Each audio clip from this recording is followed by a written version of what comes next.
By the way, Pat, how are you doing, Pat? Oh, I'm doing fantastic. Thank you for. I apologize for the technical stuff, figuring it out and getting it happening. I'm sorry. Thank you for starting. No worries. Thanks for pushing through that.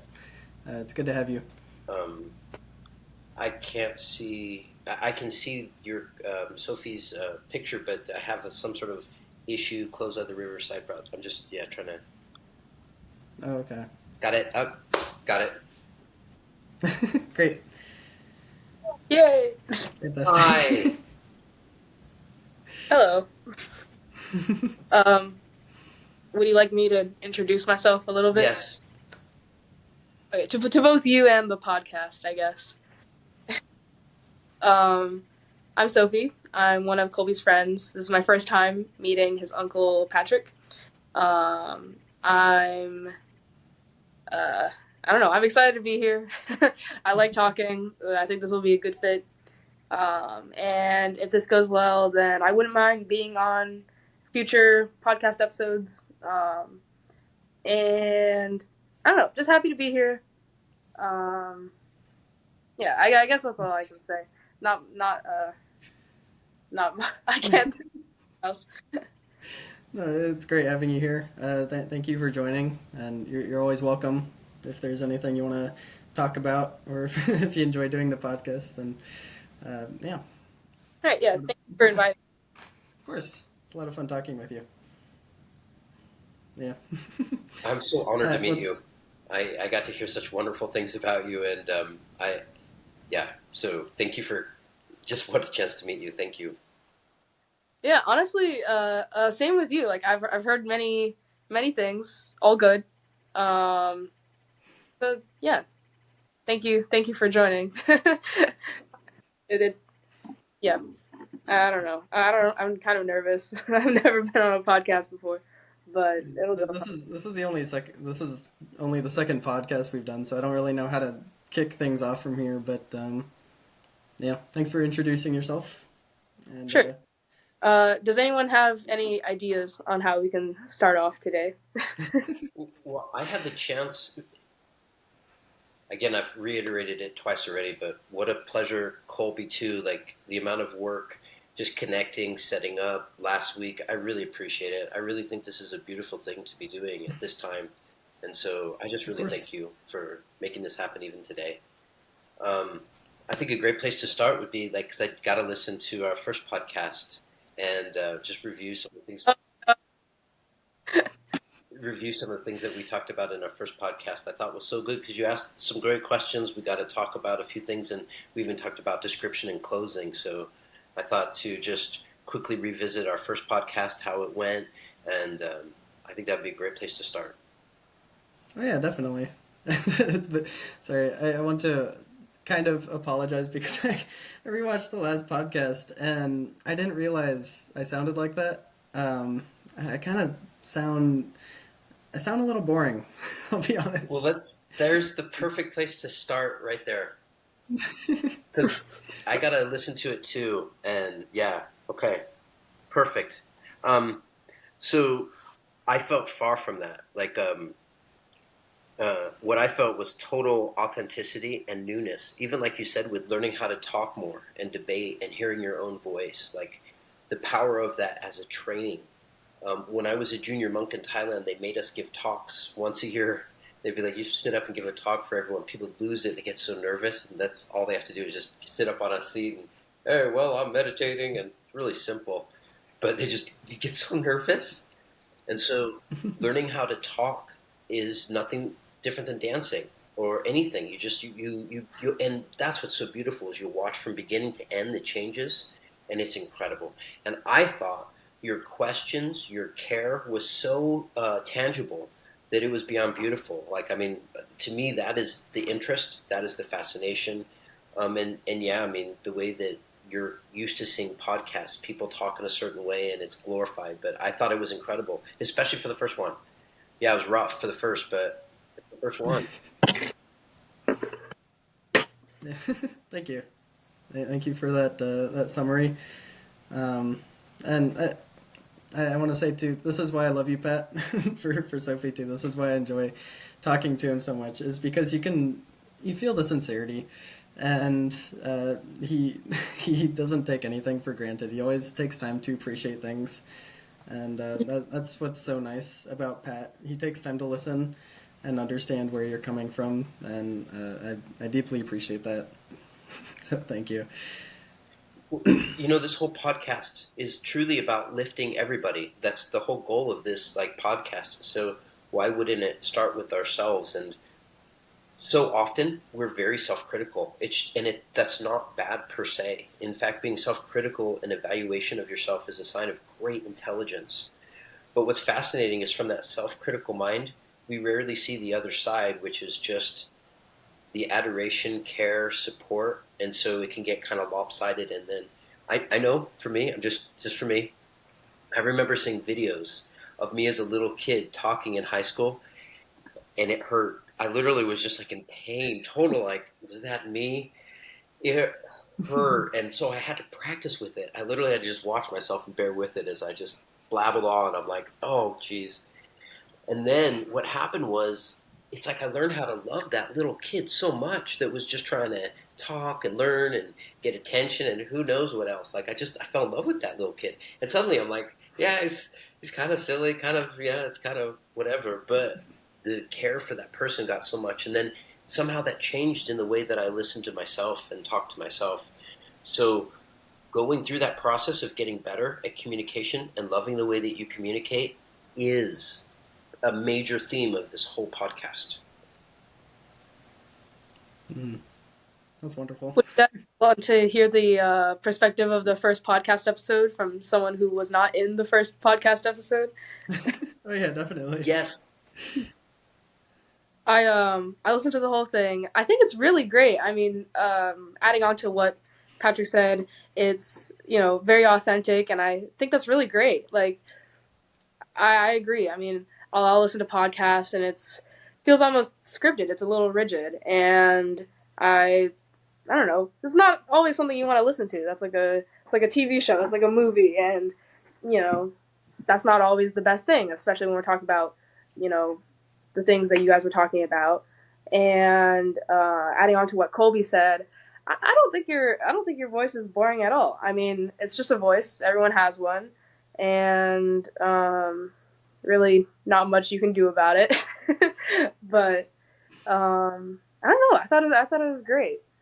He was saying earlier, Pat, before you joined on, that he felt that his like inflections weren't really there. But I don't know. You don't always have to be 100% entertaining.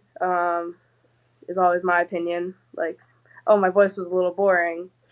So what? Be boring. You But had also come from a yeah, long day of work, and you acknowledge that. You're like, my brain's not quite thinking as clear. I just worked all day. I mean, so you're like, wow, I know it could be this good and it was this good, but I'm totally in alignment that I thought it was fantastic.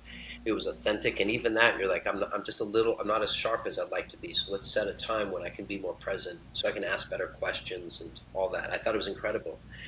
Um, I too am also I'm I'm beyond fond of your voice. Like, not only do I hear my brother, your dad, but I hear you in the present moment, like just displaying the wisdom and the knowledge. So to me, it's like it's unbelievably pulling. Like that was the most pulling part of the audio for me, was to listen to you talk. So yeah, it's one of the things you'll find in all the podcasting and talks. There'll be some people that love you, and there'll be some people that really don't, and that's something too you learn very quickly, is to learn how to have a like a self respect and love, that you know yourself, you love your own voice, and you get to that point, then you're like, yeah, well, people might not like it, it's okay, respect it. Hmm. Yeah. Well, first, I want to say, Sophie, thank you for listening to the whole thing. That means a lot. And sure, it was a really good episode. I felt I like appreciate even if it was like just the first one, you guys just got it right off the bat. it. Yeah, that's good. The pact is formulating. Yeah. Um, well, I don't have any. I mean, we could just keep talking like this. I don't really have anything prepared. I finally do. Since you did so much great work, I finally. Yeah, and Pat, thank you to you too for like getting an account and everything set up as well. So I've been so poor at this realm of technology. I want to acknowledge that. That's one of the things that's so beautiful is we acknowledge where we're at, and I just haven't wanted to address any technical stuff at all for years. And that it's a choice, but man, some of the most basic, simple things: set this up, do this. This really should be very easy, and I want to do this. So at least I'm making progress to get it in the right direction. Um, I think what you're doing here, Colby, is beautiful. Like when I listen to the podcast too, again, it's like, what was the reason we did it? It was so that these ideas didn't get wasted, so that they could be spread in a very simple, beautiful way. And knowledge and wisdom is the most priceless thing. That's what we're after in education. So if we can do that in a podcast, wow, profound. Um, I would love to start with the trip to YMCA that we did and the barefoot walking, and if that's okay, just because it connects to nature and to learning. yeah, of course. So if you're okay with that, I'd be down. Sure, yeah, that'd be great. So you'd mentioned just the strong memories of the both the family and being in nature, and then me walking barefoot and the impacts that has just to visually see it as a possibility. Like wow, barefoot, and even the human skin. Like that's another one is that most it's great to wear shirts and clothing, but really our true body is our skin with the sun and nature, and it's profound when you see it. It has an effect on us too because you're like, wow, it's like watching a new animal. We're just not used to seeing people walk barefoot up mountains and things like this. Um, but that time with you was, for me, one of the most powerful I'd had with our whole family ever. It was because the whole family was there. Kurt had come in, and we were all in the most beautiful, majestic nature. It was an incredible trip, and I just want to say, like that impact that trip had on me was for years, just by being with you and family and just connecting again. It was so profound for me.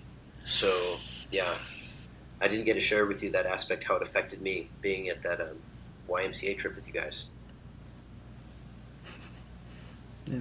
Yeah, thank you for sharing. I feel the same way though. Sophie, for context, a long time ago, I think I was like 5 or 6, right, when we went on that.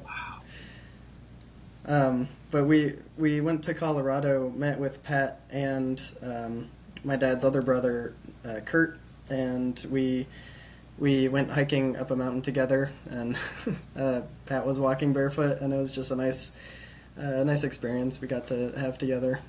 It was a great trip overall. I still remember it. Man, barefoot. Where'd you get the idea for that? Um, thank you. So, as a monk, I went barefoot a lot, and I really learned to love that and enjoy that. Yeah, this is really a good question. Thank you. Um, it's so profound because it's just our feet, but it will change everything. Like these literal changes in awareness will change everything for people. Currently, everybody's foot is in a shoe, stuck, sweaty. And you can imagine if you walked around all day with your hand stuck in a glove that couldn't move, how that would affect your elbow, your shoulder. And so that literally is what's happening to our feet. We don't touch the earth. We're not moving around like our hands. And so it totally disconnects us from the earth. And this has all sorts of other implications. And so what had happened is years ago, in fact, during that time with Colby, I was having a deep awakening experience. Even though I had been a monk and all these things, I didn't fully appreciate how incredible it was just to touch the earth. And I was practicing this concept that the earth is my mother, literally. She's everybody's mother. And that I wanted to kiss her with every footstep. And so to do that, I had to use my toes to actually make the kiss. And I thought, okay, I'll do 10 instead of just one footstep, each toe. But to do that, I had to really feel my feet. And in the process of feeling my feet, what happened was my awareness took off.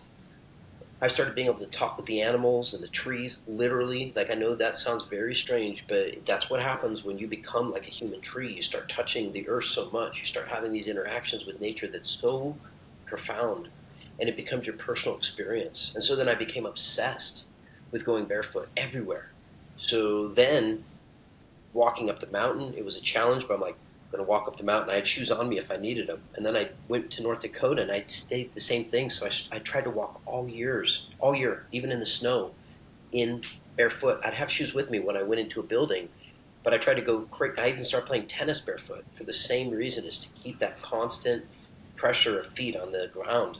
So that's the reason I've done it, is to just to touch her all the time and to connect like a tree. Mhm. And would you say that really made a change in your lifestyle or in your perspective of anything? Um, what had happened was I wanted to feel the earth and connect to everything. Like I want that, but then as soon as I made a conscious effort to start doing it, just to start touching the earth with my feet, everything changed. Right? The things I read in books started happening to me.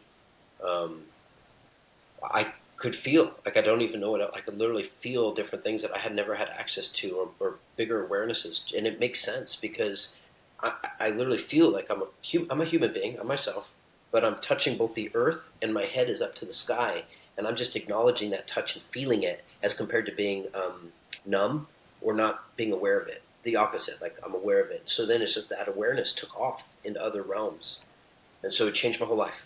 Everything changed. That's really fascinating. Thank you for Thank you sharing. for hearing it. It's a fascinating one with feet, but it really has been the feet for me this whole time. It's been, even as a monk, I learned how to do foot massage, and I couldn't believe that your organs are connected to every part of your feet and hands, and it was mind blowing. It's like, how do your organs have acupressure points in your feet? It doesn't make sense to me, but it worked. And then as I kept practicing meditation, my feet, and just it's been a change over years. And then to come to the realization that Earth is a living being, and I'm going to go touch her with my feet, something then changed even more. Mm. Thank you for letting me share that. Wow. Thank you. Yeah, Mhm. it's definitely not a conventional belief to think of the. I mean, think of that deeply as Earth as being your mother, and when you're barefoot, you get to you get to connect with that. But once you change your mind like that, really with anything, you'll start to see it everywhere, and you'll start to feel it even more. You just have to try it, and then it's like, if you try it and you're even just open minded about it, you'll notice things right off the bat. First thing you'll notice, it feels good. Right off the bat, you're like, wow, this feels good on my feet. Next thing you'll notice, you're in the sun and you're like, that feels good. Like, wow, that. And then you'll notice joy, all sorts of things start happening. Even the orchestra of the birds and the insects. Like, these are the things like this podcast. We're outside, we don't think of it as any big deal. But that's God's orchestra, literally. Like, you're getting a full on orchestra. Burr, burr, beep, beep, beep, burr, all going off at their own thing. And it's affecting the way you think and feel as compared to hearing like buzzing noises from a fridge or weird TV sounds that have been like whatever's. Like, it's a different world. And sure enough, you start eating that food with your ears. You start feeling the air move through your hairs, these antennae. I mean, the change is so quick that I told everybody, I'm like, just start with 5 minutes a day for a week. Watch what happens. Like, just for yourself, and you'll see it's so fast that your diet changes, your thought patterns change, how much you start being out in the sun changes. Like, it just goes right up, and it's that simple. Huh. Wow. I've never really put any thought to that. This is what's so neat with this podcast is thank you for letting me share it. Like, I have been doing healing and body work for over 30 years. And I've literally tried to master it, not just to master the techniques and the skill sets, but to master how to do it the easiest, the fastest, the best, the most enjoyable. All those things. I'm like, how do we do this as best as we can? Because the truth is, it's a lot of times when we're healing, some of it can be very painful because we're bringing up the past or the past injury. But even that can be done in a way that's more enjoyable. So touching the feet on the earth is kind of the best. It literally, it's like better than any doctor, anything. That is your doctor in all ways. And it reconnects you to your earthly existence and why you're here. Everything just starts to make sense pretty quickly, actually. And it's like people don't talk about it. If everybody's talking about this, people would be out in the sun, they'd be doing this, and the world would change overnight. Overnight, people's consciousness would shift and you'd feel it. Mm. I mean, when I was younger and even still now, it's always been natural for me to be barefoot everywhere I go. I never wanted to wear shoes. They'd put them on me, I'd kick them off, I'd start screaming. Um, I mean, a little bit of a dramatic response, but it wasn't right. It didn't feel correct, and I guess that really puts it into perspective because I was just like, oh, I mean, for a while I was just thinking, oh, what a weird kid I was, but no, it's I guess that really puts it into perspective. It is because it is natural. It's not just natural to me. It's natural to every human being ever. Like, Every animal, every insect, everything ever. And you were right, right to fight it. Like, that's what's so weird is that the tra- the traditional societal norms that are not in alignment with human growth will tell you that it's bad. They'll even tell you no shoes, no shirt, no service. They'll tell you that breast milk is bad in public and you should take Nestle to kill your babies and your family. Like, they'll tell you these things, and we just like, oh, well, I guess that's the right thing. We never even think about it, but you knew, you literally knew, and this is what you'll find too more and more. You've always known. There's a part of your being that has always said this. It's always known, and you just like, and you're like, oh yeah, I knew that. That's why I didn't want to put on the shoes. Oh, I knew that. That's why I didn't want to put on the mask. That's why I knew that. That's why I don't want to pay my taxes. Like you know things, and then as you integrate them consciously, you'll know why. You'll be like, that's why. It makes perfect sense. Like, I didn't want to argue and get in fights, but I didn't want to put on shoes. right, yeah. Wow. Would you say you're talking about this whole sort of experience of being a monk? How did you get started down that path, and how was it? And are you still experiencing that currently, or when you're done drinking? Oh, I'm just nice little. It's strong. It's a beautiful coffee with strong whipped cream. It's so delicious. Like, jeez, indulgent on these calls. Monk life. God, great questions. I so appreciate being able to talk about the feet. Um, Mhm. I want to change the world. I do, and it's weird. I really think it's in the feet because it also represents everything. So I can't thank you enough for just listening, getting this information out anyway. I feel it changes things. As a monk, what got me into being a monk was fascinating. Um, when I was a junior, this is really neat because Colby did this far so well. I almost graduated from high school as a junior, barely. I missed it by a half a credit, but I wasn't ready nor mature enough to leave, and my parents, my dad knew it. I had this idea to ride my bike to California and be a tennis pro, whatever, and I'm sure it scared my parents very much.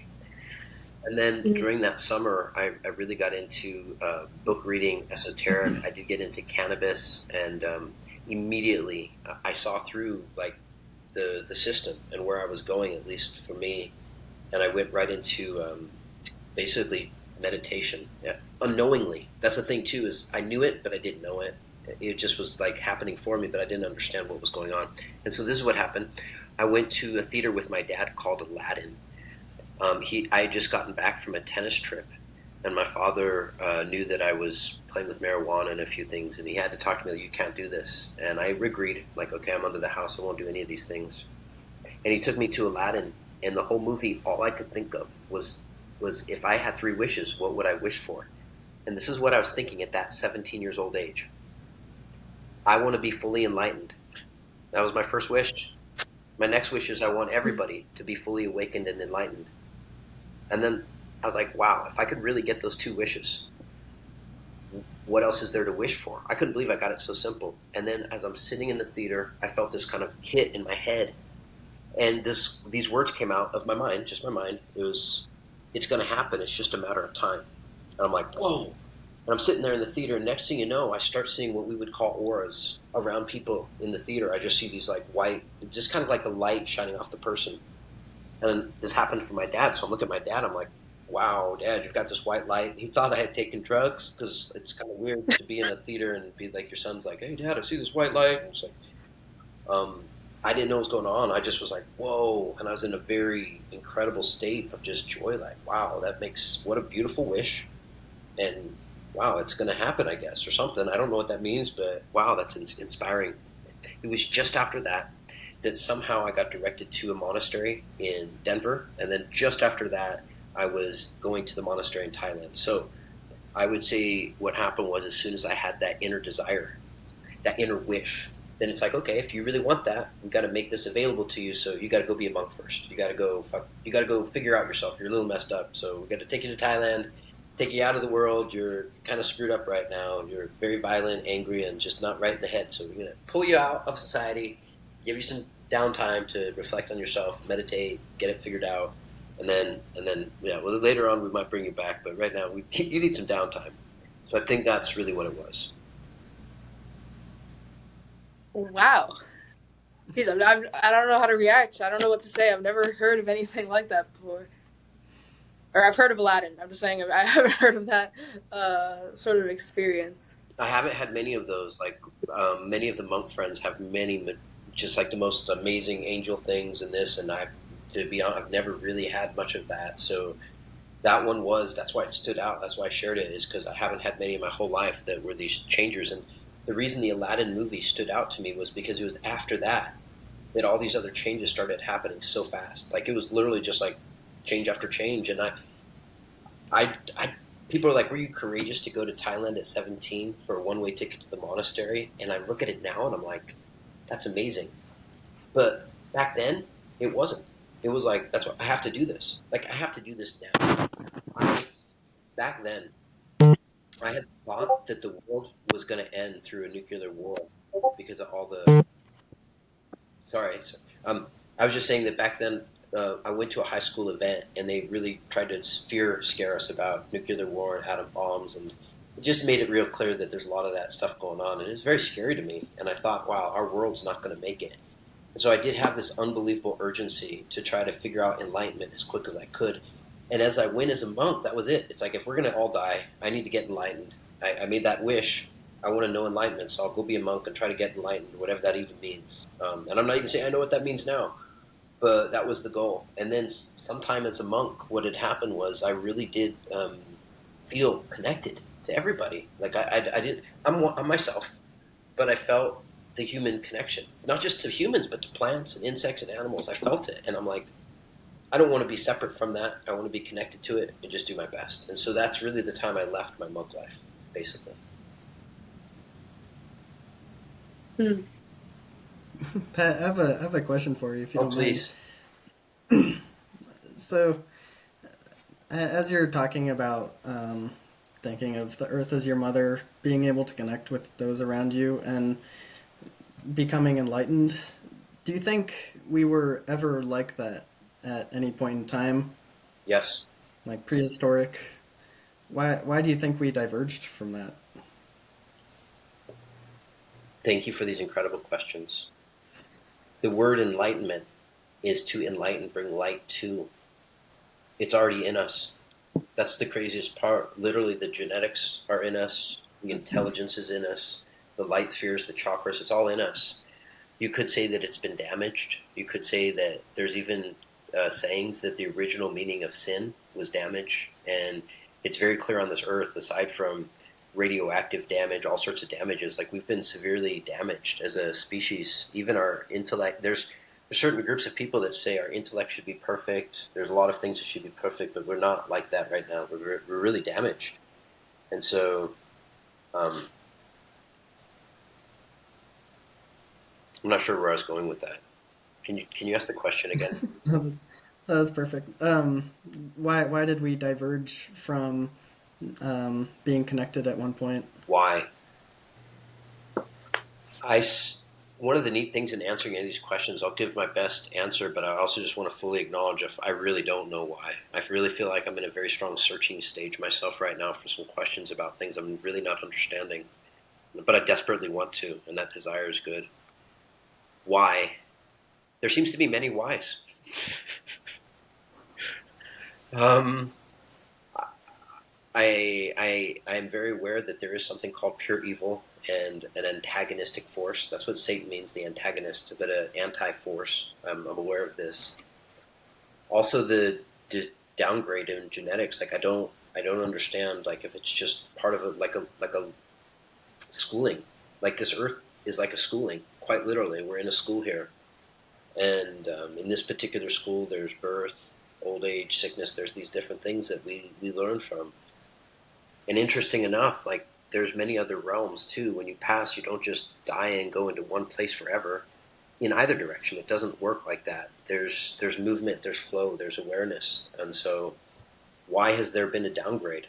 I really, it's hard to answer that one. I think it's to keep control of the human race because the human race is very, very special. It's very gifted, and we are basically cattle. And that's hard to hear that, but we're cattle in the way of our what we can create, what we can make, what we can mine as gold, and even to take our intellect, meaning have humans make these great ideas, this, that, and the other. We'll just steal those too. I mean, you'll come to find out what AI is actually the metadata gathering that's happening on all realms. Like, there's a reason for that.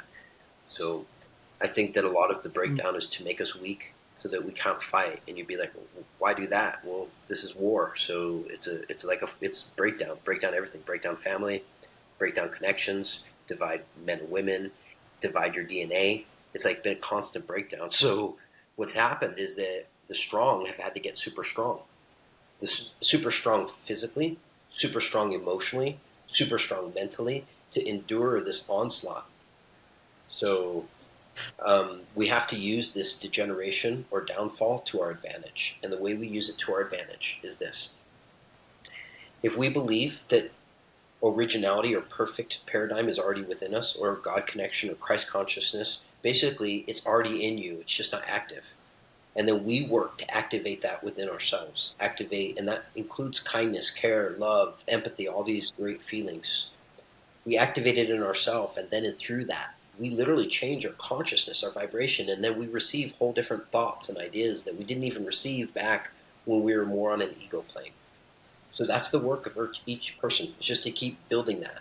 And the best way that I've found to build that is to ground the feet and then to connect the head to the heavens. And that's the same thing that you're doing with your feet. Just as you place your feet on the ground and connect to Mother Earth, you're connecting to Father Sky, Sun, God through the head. And you're keeping that connection through all this system at all times. That's enlightenment, interesting enough. And I've been told it's our destiny to arrive there, and a lot will change in our whole world when this happens. That seems to be the goal of this spiritual work, and it seems to be the goal of each individual as well. And so maybe pulling away was to learn how to come back.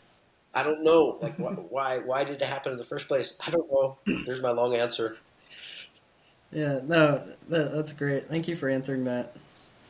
The reason I asked is, like you just said, if our ultimate destiny is to reach enlightenment, then what's stopping us from just, I don't know, diverging from that, going back to how we are now, I guess? And why would it be permanent? But I have one other question for you too. Yes. Do you think everyone is capable of enlightenment? So I think even if they're not, we want to think that they are. It's good for us to see that reflection. Having said that, these are these hard truths. These are these really heavy hard truths. You don't know how lucky you are even to think about God. Meaning, in this world we live in, there's a great number of people that they're hardly even animal. Like, they have all these skill sets and abilities, and they're literally operating in the garbage can. And so, like, that person's not going to be able to do that. In fact, most people are covert Satanists, meaning in the way that they're acting and treating others is really beastie. So, is that person going to reach a state of enlightenment by their own means? Not necessarily at all. I do think that there's unbelievable benevolence in the sense that many people are acting out so badly because they've been so hurt, they've been so traumatized. So I think those people that have been so hurt, traumatized, are going to get a chance to heal, to develop, to connect, and be whole again. But I think actually very few people, at least right now, are able to do it. There's the answer. Very few. In fact, it's too freaking few. It's awful. We need more. We need to create spiritual warriors as quick as possible. Like, we have so few, it's awful, actually. People that are really connected, that are really doing the work. If you take the numbers of people doing it and the people that are just totally wasting away every aspect, or even working for the dark side and thinking they're doing something good. There's people that are literally causing harm to other people, getting a paycheck, a good paycheck for it, and they're going to keep doing it because they're like, well, it's good money. like what the thing they're doing is hurting others deeply, bad, awful, but they may not even like it. So my answer is that we want to think that everybody can, and you want to see in your mind's eye that everybody has that God connection. In fact, everything does. Meaning, everything we touch, if you can see Jesus and God and Mother Mary everywhere, that's you've now really hit the highest levels of the Christian practice. Meaning, you see it because it's in you. The reason you see it in others is because you see it in yourself. Most other people, when we see all the other people doing awful, it's because we're doing awful. And so we project that. One of the ways you know you're doing it right is you're going to project the people. Everybody is worthy and everybody can do it. And you can literally see it. You can literally see the spark of the divine in them. Yet, how many do it? It's so hard. Mm. I just noticed Sophie left. I think she was having some connection issues, unfortunately. But yeah, thank you, thank you for answering that so well. That answer was a little different than I was expecting. What are your thoughts on it? Well, the way you were describing it, that people who have traveled down a certain road might not be able to come back to visit Enlightenment, but the way I was thinking was more some people may not be. I don't mean to be mean about this, but they might not be intelligent enough to grasp the idea of God or connection with the outside world. What are your thoughts on that? Hi. Hi, Sophie. Good to have you back. Can you hear us okay? It's still cutting out a little bit. Pat, can you hear Sophie? I can't hear Sophie yet. But it's Okay. not glitching on my side. Sophie, I see you a little better now.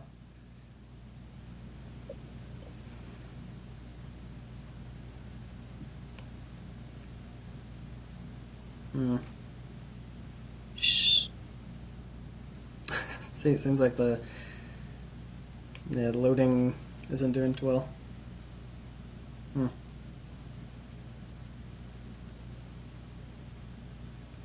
Sorry about that. No, the opposite. I just love her so. This is really incredible to do this together. Yeah, thank you, thank you for being open to it and letting me invite her to the podcast. It's an honor. It really is an honor. Having in our last one with Reeve coming in, Dex, that was an honor. Like, this is really a treat, and yeah, I can still answer the question if you like while we're getting this taken care of, or just wait until Sophie gets back. Either works. I think you can go ahead since we're recording it. So intelligence. So just does intelligence play a factor in the Enlightenment process? 100%. 100%. Here's some fun information. In the dark occults and in the dark teachings and satanic teachings, one of the things they are really against is stupidity. They really are. They're like, you're going to be in this. You have to be smart and intelligent and hardworking. And then they quite happy to make you stupid, because when you're stupid, you're totally you're literally in a prison that you just don't see because you're not intelligent enough to see it, and that's designed just like that. So I say that because intelligence is highly valued in that religion or that training or whatever you want to call it. Intelligence. If we were more intelligent, we'd see there's this so quick. It's unbelievable. That's how crazy it is. Like, it's too obvious. It's too easy to see.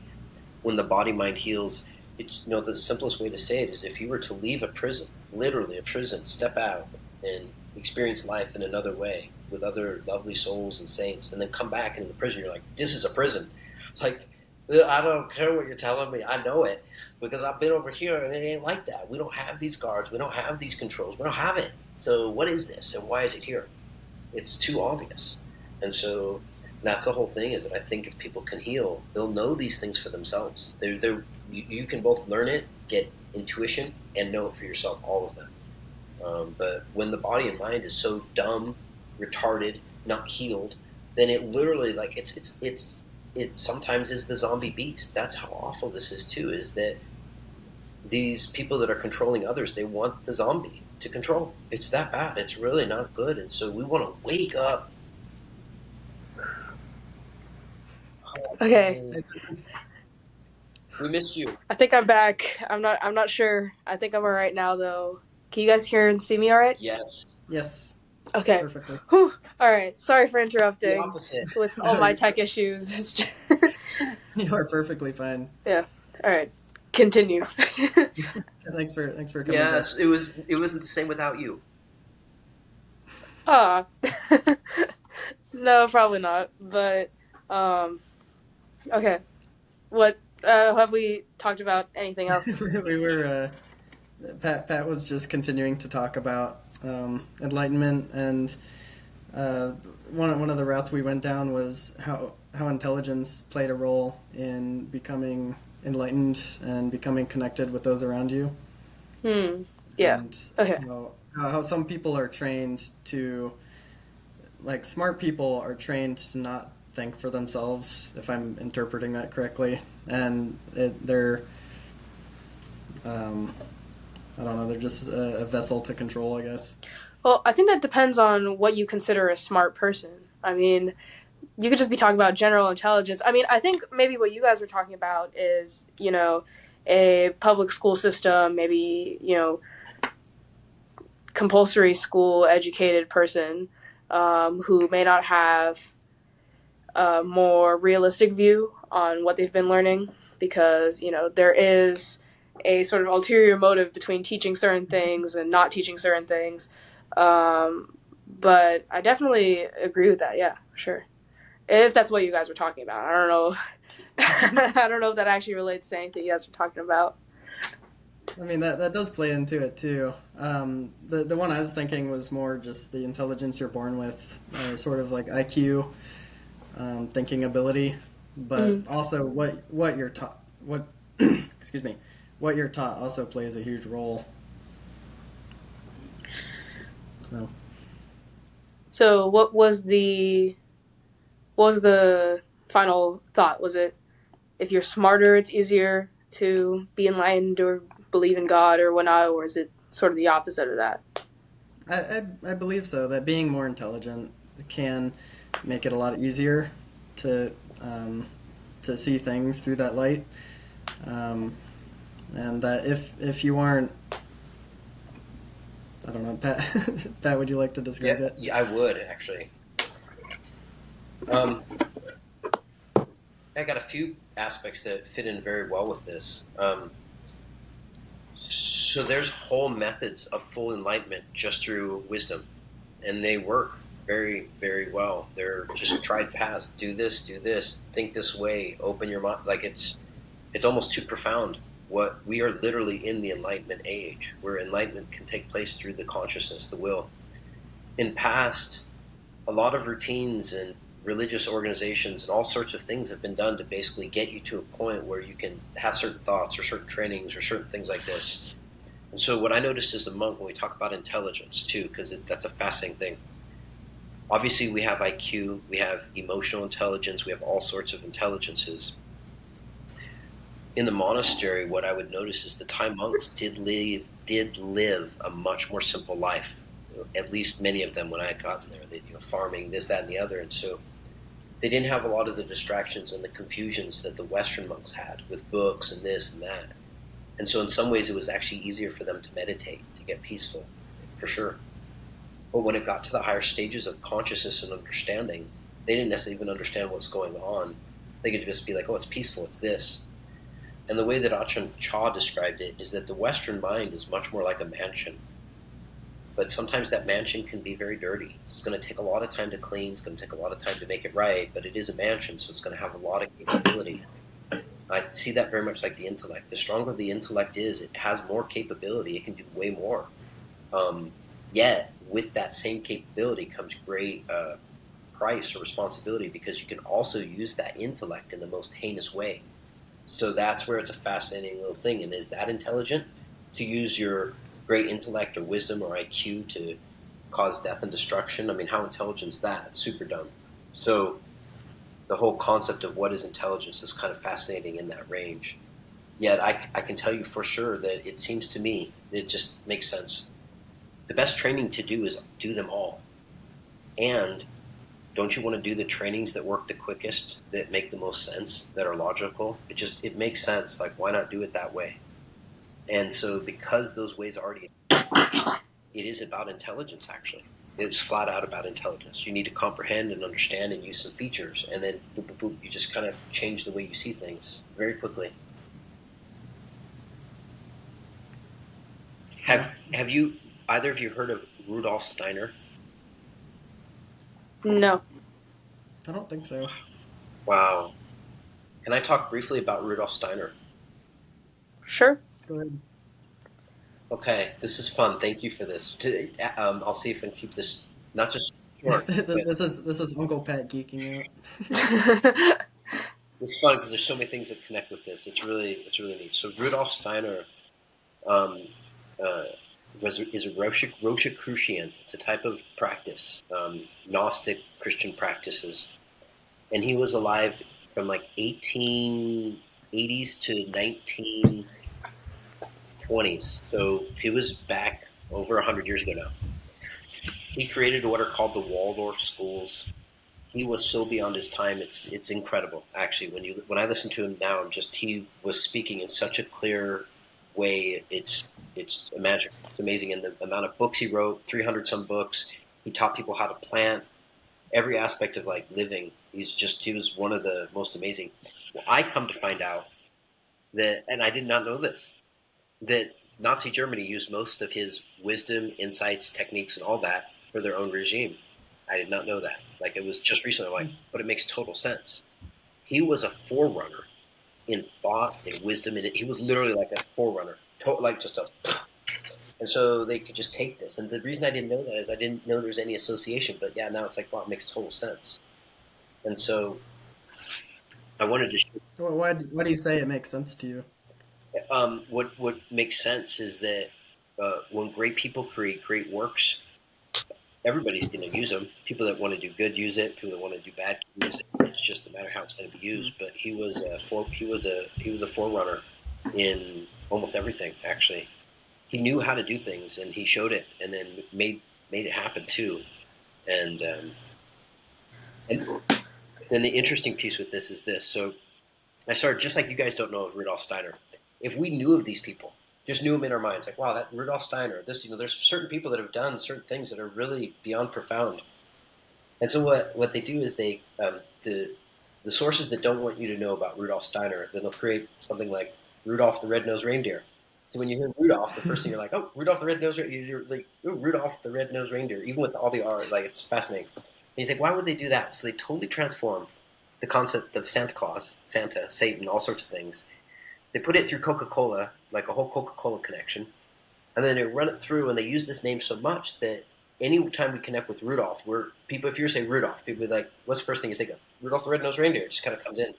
And I've watched how this has been done every time. Everything that's good and powerful, from the number 13 to I can't tell you how many are like this. Everything that's so powerful and profound, this entity will take it and it will flip it and pervert it or disguise it. So you don't even know it. It's not even your awareness, not even your concept. You're just thinking of dumb Rudolph the Red-Nosed Reindeer instead of thinking about Rudolf Steiner. Totally different worlds. So, anyways, that's my little take on introduction to some of the thoughts I've had about Rudolf Steiner.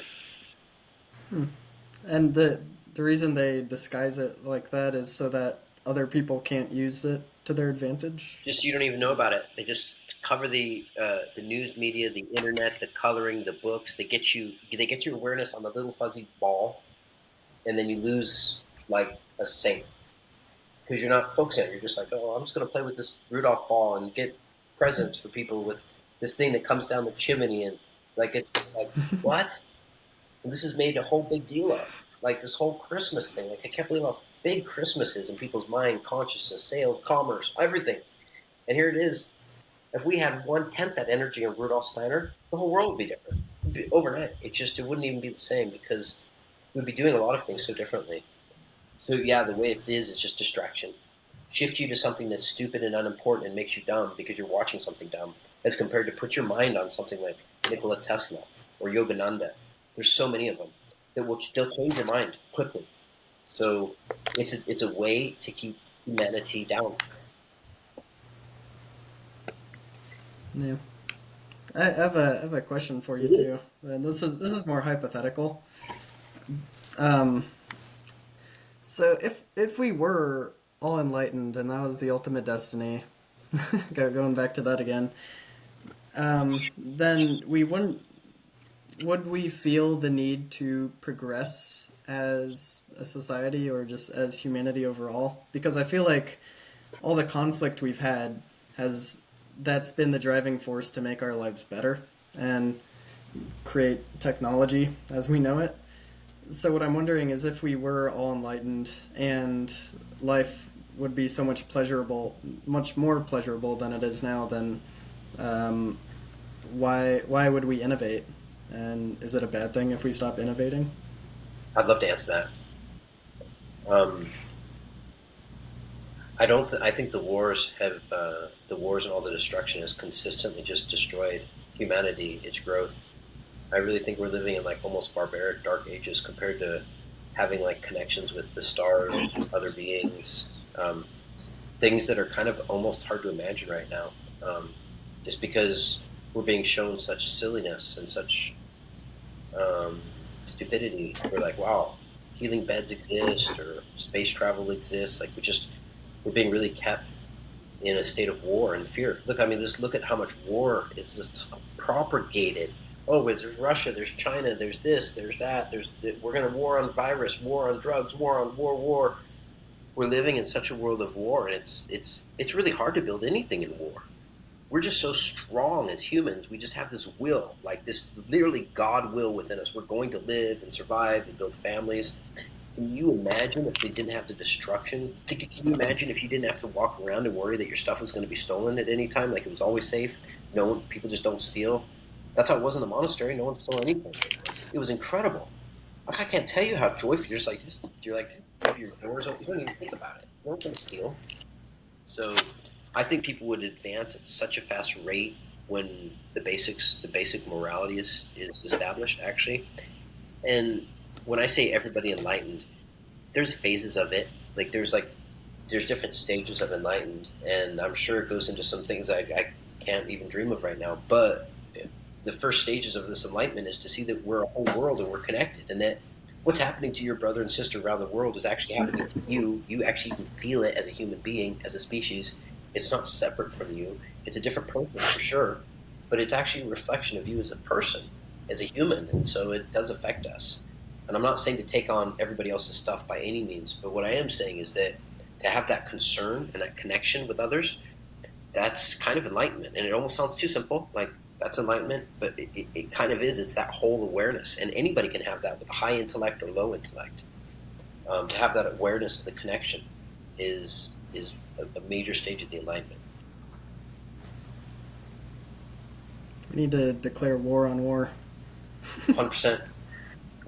100%. I mean, it's very violent. We live actually in a very violent time. It's kind of hard to recognize. I say these things, but they're true. Like, how many people can walk the streets, men or women, safely anywhere at night and feel totally safe? Nothing will happen. It shouldn't be that way. Not in a civilized society. You should be able to be like, go anywhere, no fears at all. Mm-hmm. I Could do. I offer a slightly conflicting Yes, argument to that? yes. All right. So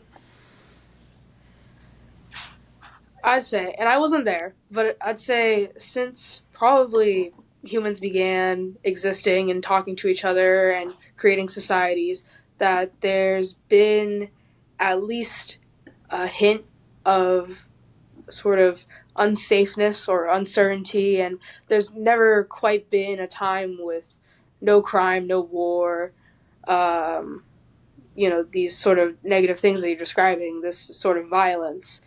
And I think it might not even be too far off to say that violence is just in human nature, or even nature's nature. I mean, so I'm not sure if I'd agree with you on that, that if everybody was enlightened, that people would sort of, there wouldn't be as much war, there wouldn't really be crime, like people could go places and just feel safe doing whatever. Um, it might be improved, but I don't know if it'd really be like that. I don't know if that would ever be possible because even with this knowledge, I think it might just be how humans are, or how nature just is. And I'd like to hear your thoughts on that. That's a great take. Incredible question, incredible take. And I was listening to this very discussion with Mark Passio and human nature and programming, and he would. So yeah, let me see if we can answer the best. Yeah, humans.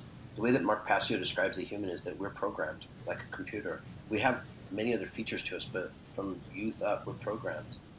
And if we're programmed in a warring way, to say that it's our nature or not is hard to even say because it's programmed. So in a way, you could say it's part of our nature from this program. We've definitely come from a lot of programming of war. Um, sorry.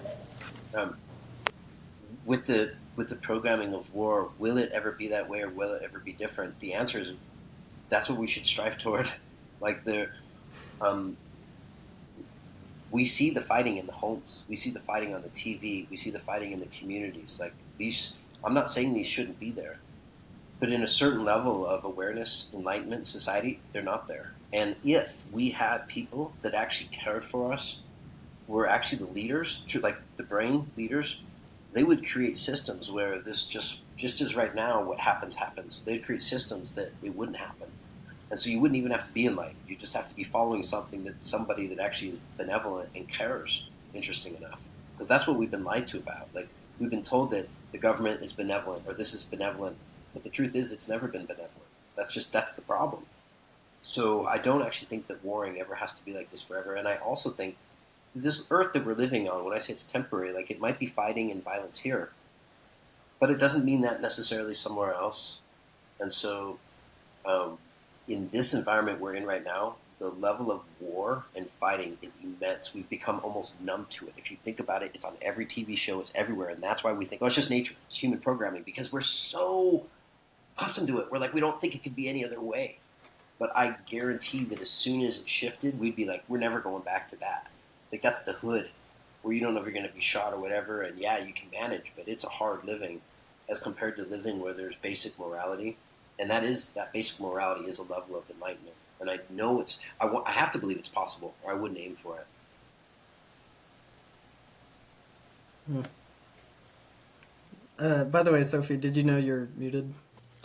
I know there's some noises outside my room. There was some sound outside my control for a few seconds, Thank you for but doing that, because I yeah. heard the dog noise. And I was like, what's that? Yeah, it's my dog. Um, it's not related to what you were saying, so it doesn't really need to be on the podcast. Yeah. Like both of you were saying, it does seem hard to imagine that humans will not conflict with each other in some way or another. And even if it's not with each other, it could be about truth or what they believe in. Um, well, I just want to say, I don't know what I'm trying to say I by that, think but conflict is going to happen, and conflict is actually good, like that roughening. But there's a big difference between conflict and violence, conflict and like aggression. That's where it gets very different. So I don't necessarily think that conflict is even it's not bad actually. It's very much part of what we're the learning process. It's all the violence and the war, just the immediacy to extreme violence is really what I'm being very specific about. And I, yeah,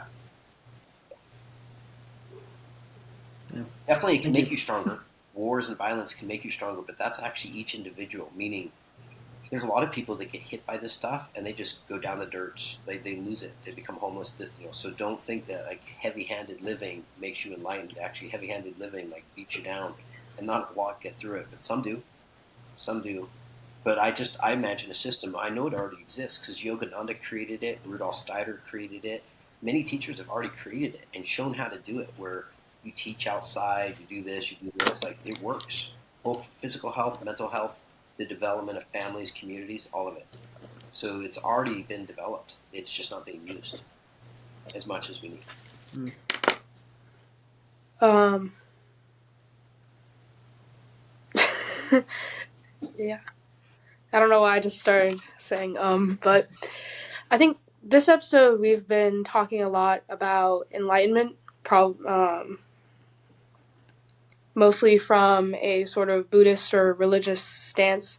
And as a clarifying statement moving forward, would you like to how would everyone feel about taking turns giving our definitions of enlightenment, just to make sure we are all talking about the same thing, and also maybe just to hear people's stances on it? How would we feel about that? Excellent. Definitely. All right, That's a great. great idea. I guess Patrick, you have the most experience with that. Would you like to go first? I would love to. Enlightenment or awakening will be the two words that I'll use. So I really love talking about this. I'll try to keep it very brief too. My definition of awake is quite literally like when the consciousness knows. Just as I know I'm standing, I know I'm talking. So it takes it very much out of the esoteric realm and just puts it right now. And it's that development of consciousness that's aware, that knows. That is literally enlightenment as it hits certain stages where it becomes it's not just the body, it's the many bodies that we have. And when I think of the word awake, it's not just one level, it just keeps growing, but it hits a point where it's hard to distinguish, like my old consciousness that wasn't awake, that didn't even know my feet. So enlightenment to me is basically coming into the fullness of yourself, might even call it your higher self, and then living in that state. And we all have access to it. Thank you.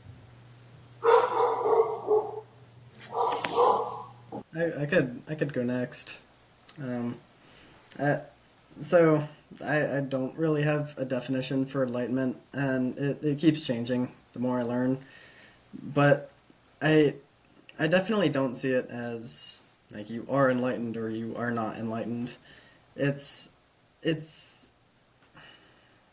I don't know. I think people can be enlightened in their own way, and it not everyone's gonna have the same belief about what enlightenment is. But I think whatever you believe enlightenment is, um, if you've attained it, then you are enlightened. Well, I don't know if that makes sense. Sorry, I don't have a good definition yet.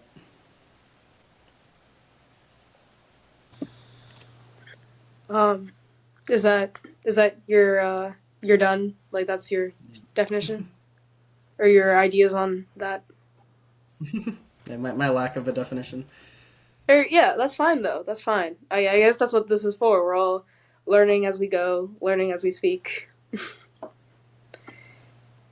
Um, I'd like to give my thoughts on it as somebody who has not read about it, has not learned about it, has never cared about it, has not heard the word in like 6 months.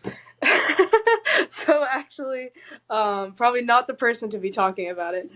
But I think from what I know, it's sort of this state of acknowledgement and awareness, and it can definitely be sort of like a spiritual connection of sorts. But it doesn't have to be a connection to any singular thing. I think it can be just a connection to yourself. I mean, connection to all other things as well, but sort of knowing who you are and being all right with that, and knowing how you see everything else and also being all right with that. And that might not make sense, and that might not be correct in sort of the traditional definition or the widely accepted definition, but that's my only idea of it. So when we're having these conversations using those sort of words, I mean, I'm sort of sitting here like it's like being a toddler listening to a physics orientation. Um, but it is really really interesting to hear about it, because it's a very unique experience from anything that I've ever heard about or gone through. And I think it's really great, Pat, that you've you sort of started this journey of it. Maybe you're already there. I don't know what step you are in the journey that you're in, but I think it's really amazing that you know so much about it and that you're actively trying to become sort of a better person. I think that's really admirable. If that is the goal of enlightenment, to become a better person, because again, not qualified, but um, just kind of amazing. I just love hearing about it. I just wanted to make sure we had a definition before moving forward because it can be confusing if we're not all talking about the same thing. Um, but thank you guys for all sharing your personal ideas on it. Um, feel kind of like a babbling toddler right now, but yeah. So That was beautiful. it's so good. Everything you just said there, like you haven't even heard this word for 6 months. What does it mean? When I first was going through these trainings, they'd be like, "What do you want?"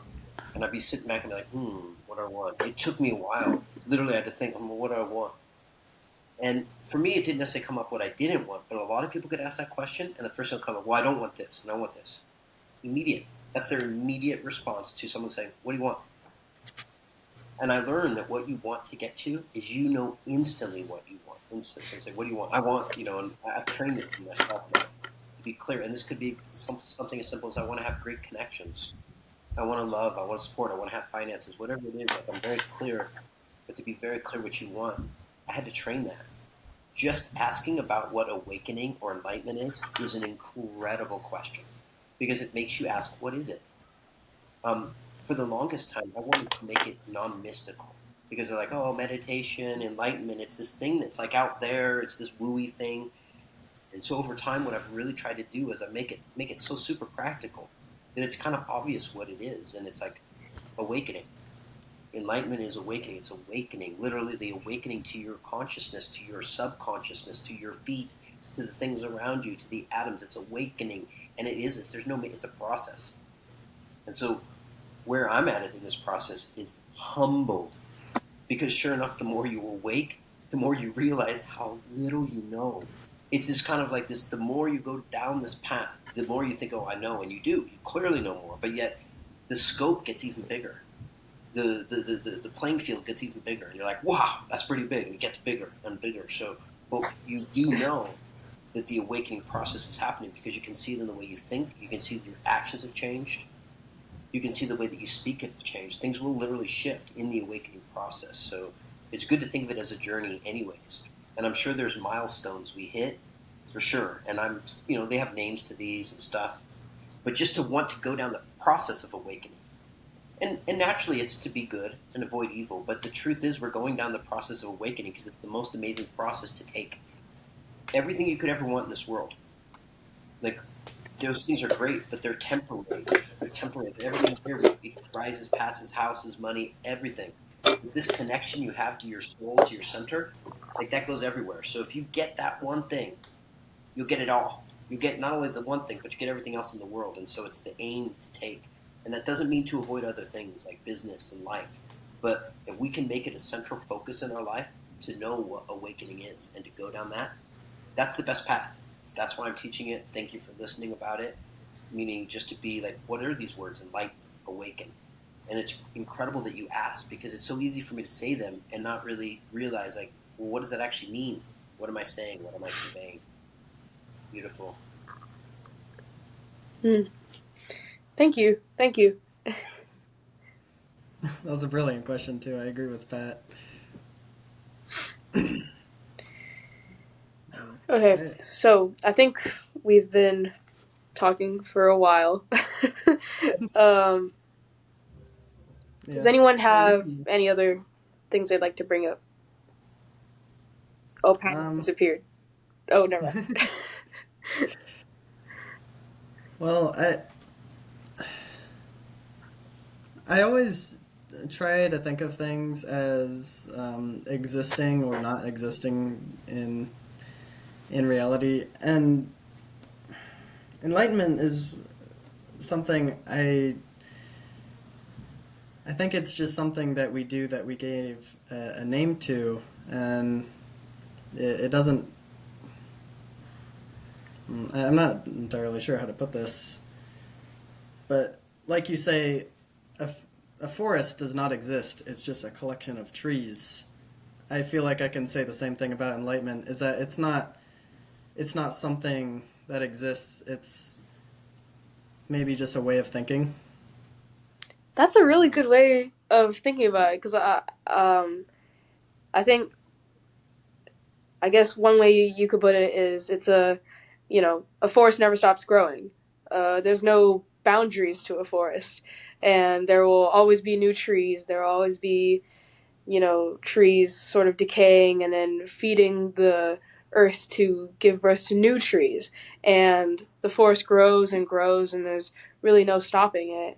And that's just really amazing. You said that Pat says that sometimes, or Pat originally said that. Um, I'm not sure. No, that was all Colby. What That was was all that? you. Oh. I didn't say that. Oh, that was all. That was all Colby. Okay. Yeah. So that's kind of my thoughts, and that's why I can't really give a definition to it because like it's not something that was defined by God, and it's something that we're all reaching for the same goal. Everyone could have a different purpose for wanting to reach enlightenment, and again, people can be enlightened in different ways. So that's my thoughts. Mm. So, yeah. If anyone has anything else to say, they can go ahead because we have been talking for a while. Mm. I'd like to finish with the enlightenment part off with just the word yoga because it's recently I've heard it again and it's such a simple but profound way of understanding it. So yoga is to yoke, like the egg, to yoke, to bind. And so that's the word yoga, to bind. And so then what are we binding? We're taking ourself, who we are, what we are, and it's the process of binding it to, when I say everything, to whatever it is that's already whole within us. There's a part in us that's original whole. That part we're just simply reconnecting with, and that's yoga, that rebonding, and that's what's so fascinating. It's the perception that your wholeness is already there. Enlightenment is not the adding of something new, but the dropping. It's actually a destructive process. We don't tend to think of it like that, but it is. It's actually the falling away of the sense that the ego is all of you, that the body is you, that these things are you, that even the thinking mind is you. Like these drop away. They don't build. Well, you don't build on it. Like not, oh, this is who I am, and I'm enlightened. It's actually a deconstructive process. And in that deconstructive process, in seeing through all the things that are not you, they're aspects. They're not you. Just like the chariot is the chariot that drives. That was the one, or a car. It's not the wheel or the steering wheel or the seat that makes it a car. It's the whole thing as a whole. But where is that whole thing? It doesn't really exist. It's the same thing in our sense. Like it's kind of everywhere but nowhere at the same time. Quantum physics stuff. But that's actually truth. And that's why it's a little bit hard to understand. That we think we live in our body, but you're actually awake. You're a living, conscious being. And that enlightenment process is the dropping of things that you're not. So thank you for letting me share that about enlightenment or awakening. Because we tend to think it's adding something, but it's a falling away of something that allows you to see what is. Thank you. And actually, Sophie, sorry, I hope you're not exhausted from the call. I have one more question for you.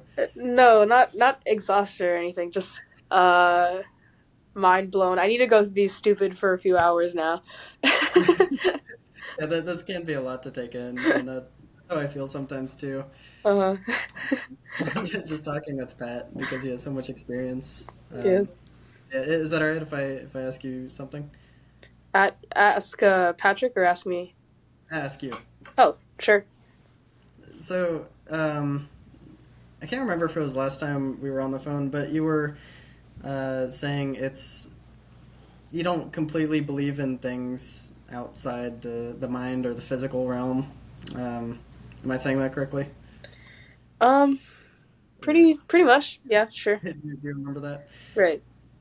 I was just wondering if you could explain that to Pat, and because I'm curious what his thoughts are. Sure. Yeah, and you never have to. Yeah, I don't know where I was Thank you. gonna go with that sentence beginner, but um, I guess what I was sort of saying, just rephrasing it, is um, I've always had a very, very hard time believing in a God or having any sort of religion or spirituality because I'm uh, very skeptical. I kind of need to see like solid proof. So I tend to only believe in physical things.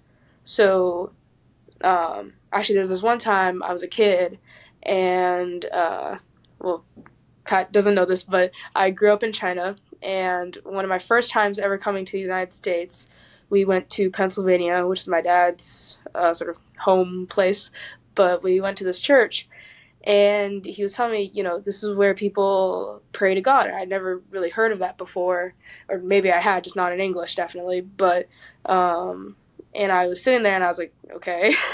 And he was like, well, people believe that there's a creator, that there's something uh, above us or other than us, and um, maybe a different awareness, like not just what we see and hear and can tell with our senses. And I mean, I was a little kid then, but thinking about it now, it's like I was never able to understand it, and I still don't, because if you sit here and tell me, I guess I'm talking more about standardized sort of Christian religions. If you're sitting here and you're telling me, oh, there's sort of like a God above, there's this other being, I'm like, okay, where? um, or asking for a physical attribute, which is, not very open minded, and I am aware.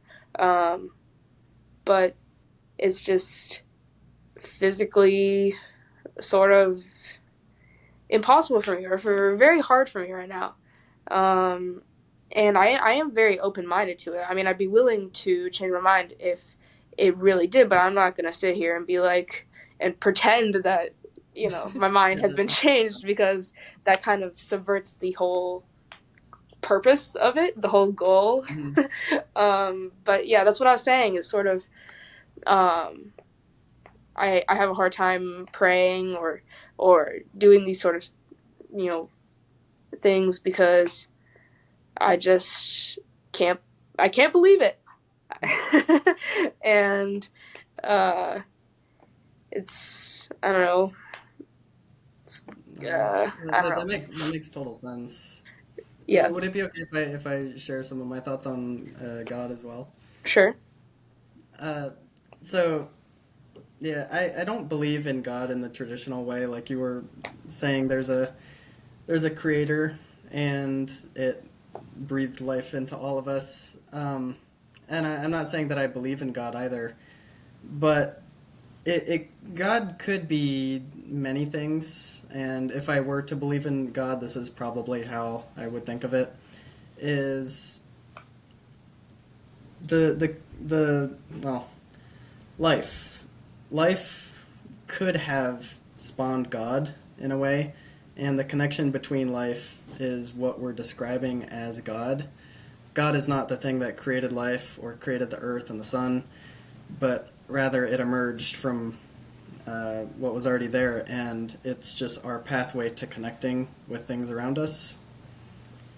That's kind of the way I've thought about God, and of course it's not going to be like a human floating on a cloud with a robe on or something, but more of like a man-made idea to describe something that existed um, either from life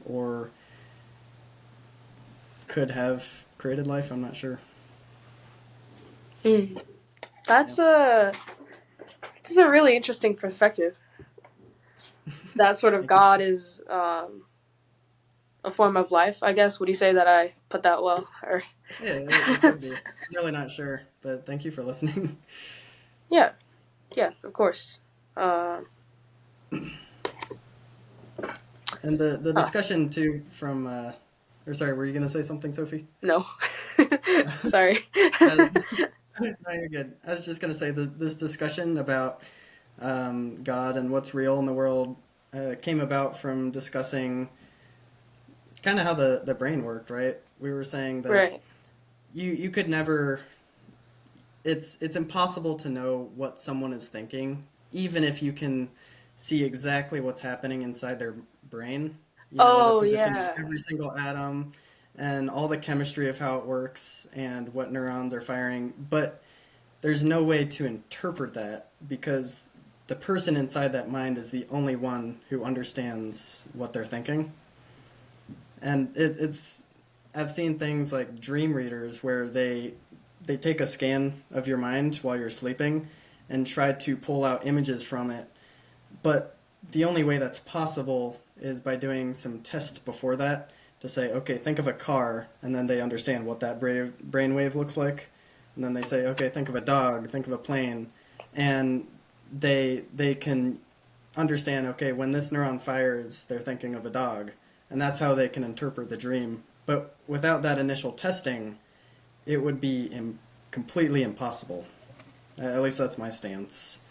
And that's why we started talking about, is there anything that exists outside of what we can see and feel, like consciousness? Hmm. Yeah, Yeah. and that's how that started, and I don't think either of us really had our opinions changed or anything, but it was a really great conversation, and I think an important conversation. Probably, maybe the most important conversation is, you know, what is this big, thing that sort of looms over all of us. um, but yeah, I feel like, I mean, I agree with that, and it goes against like everything I just said. But somehow I agree with that and still feel how I feel, and I there's no, Yeah, I mean, I definitely don't expect you to change your mind like that. or yeah, It takes a lot of self reflection, and I'm not saying I arrived at any opinions either, but it is just something I enjoy thinking about. I did really enjoy our conversation together too. mm-hmm. So uh, Patrick, do you have any thoughts on that? You look like you're a we've been boiling yapping. kettle over there. Um, it's you're asking these questions. It's so interesting, like whether we believe or not. What will happen more and more is just by asking the question, you get the clarity that you want and you're looking for.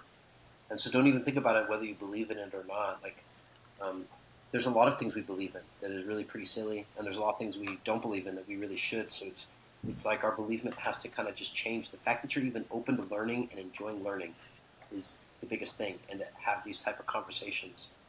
Um, to think takes a lot of effort. That's why it's exhausting. That's why when you're like taking in new ideas, it's literally giving you new neurons in your brain to think about things in a whole brand new way. And it's like, whoa, whoa, let me die. So when you have these conversations that do that, you're doing so good.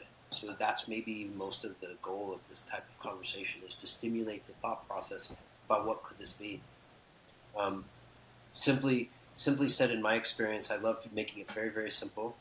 Yogananda says that we're simply a transmuter and receiver of energy. So our brain and our spine are the conduits of God. All do I mean by that is that whatever life is and connection is, it's connected to everything, and you feel that connection through your brain and your spine. And so as we heal the brain and the spine, physically it's alignment. Your perceptive awareness just simply grows, and that becomes your experience. It's not a belief; you just get to experience it. So I hope that this conversation just simply inspires the choice to go experience foot walking on the ground, feeling the spine, becoming aware of your back and your feet, and then just progress. I really value just the opportunity to teach it. Thank you, Pat. Thank you. Great thoughts. Great thoughts. Thank you. Yeah, I've loved this podcast. This is great. Um, if this is our first episode, then I'm extremely Me happy. too. I think having three people too makes it move much better flow. Really. Yeah, First, I guess first episode, and you already have a guest. That's crazy. That's like that's more than most podcasts. yeah. And thank you again. I know I keep saying this, but thank you again for joining us, Sophie. Yes. It's a pleasure to have you here and get to hear your thoughts as well. Yeah, thank you for. I mean, again, thank you for inviting me. I wouldn't be here without the sort of invitation. Um, and thank you guys for even creating this podcast. I mean, that was also an action that should be acknowledged. Is just even putting in the initiative to want to share your thoughts like this. I mean, it's scary. For a few minutes at the beginning, I was just sitting there and I was like, well, what do I say now? And is what I have to say as important as what these people have to say? Sort of that sort of thought process, which isn't that great, but it is the thought process I had. And I think it's just amazing to share your thoughts out like this. Just get it out in the open. It's a great exercise, and I'd love to join again if there's ever, an opportunity. And I've had a great time. I just wanted to share those feelings. Yeah. That's fantastic. Yeah, we would love to have you on again. Having your input is wonderful. And Mhm. if we do this again, maybe next time you can start talking about the book because I know that was the plan, but we got totally sidetracked. But we didn't really have a plan. Like, I guess so. yeah. We sort of, Yeah, I yeah. agree with you that it's nice to get your thoughts out there, and this is the best way to do it, I think. Hmm.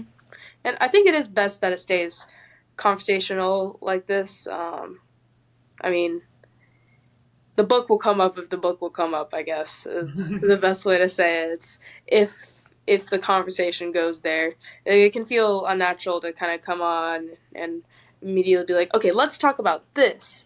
Um, I think oops, like this episode has just kind of been talking, and I think that's a lot more genuine because you don't go into conversations with people going, let's talk about this book. Let's talk about this specific topic that you may or may not know about. So yeah, no, this is fine. And unless you guys want like certain topics, we can sort of brainstorm together each time. That might be good too, because then we have sort of a general framework. We're not kind of grasping for straws like maybe we were a few times throughout this podcast. One topic ends, and then you sit there and you twiddle your thumbs. You're like, what does anyone else want to talk about? So yeah, I mean, I mean, yeah. I think we could pull from your book and keep it conversational because what my family has done in the world of Buddhism is usually on Sundays. We haven't done it for a while now, but usually on Sundays we would go up to a little Buddhist shrine, and we have a book or multiple books that we read from where we just find something interesting, read a small passage, and say, "Hey, what are your thoughts on this? Do you think this is true? How is it relevant? Is it something you already believe, or how would you implement it? Just stuff like that." And that can take you in all sorts of directions, and it's really fun. Oh, So, yeah. that sounds like a great sort of tradition you guys had. I don't know why you ever stopped. Yeah, well, it's just hard to get everyone in one room at the same time. Oh yeah, right. That's right. Because yeah, usually it's just me, mom, and dad. Sometimes Dex, but his attitude isn't great towards that kind of stuff, and I can understand for a kid that young, it's probably not enjoyable to talk about philosophy. So, Right. but yeah, if there's anything you find interesting in the book or you want to share, we'd love to hear it. Talk about it. Right now. Not now, but Oh, just okay. anytime. Okay. Just anytime you want to join. Sure. So Yeah. yeah. And it doesn't even have to be about the book. It can just be whatever we're interested in right now. Yeah, could be Yep. anything. I'm always writing down philosophical questions on my phone. So yep, Hmm. that's great. All right, is this a good stopping point? I'd say. All Um, right, I can stop the recording, but we can say our goodbyes and stuff too. So we can do our outro. Or wait, well,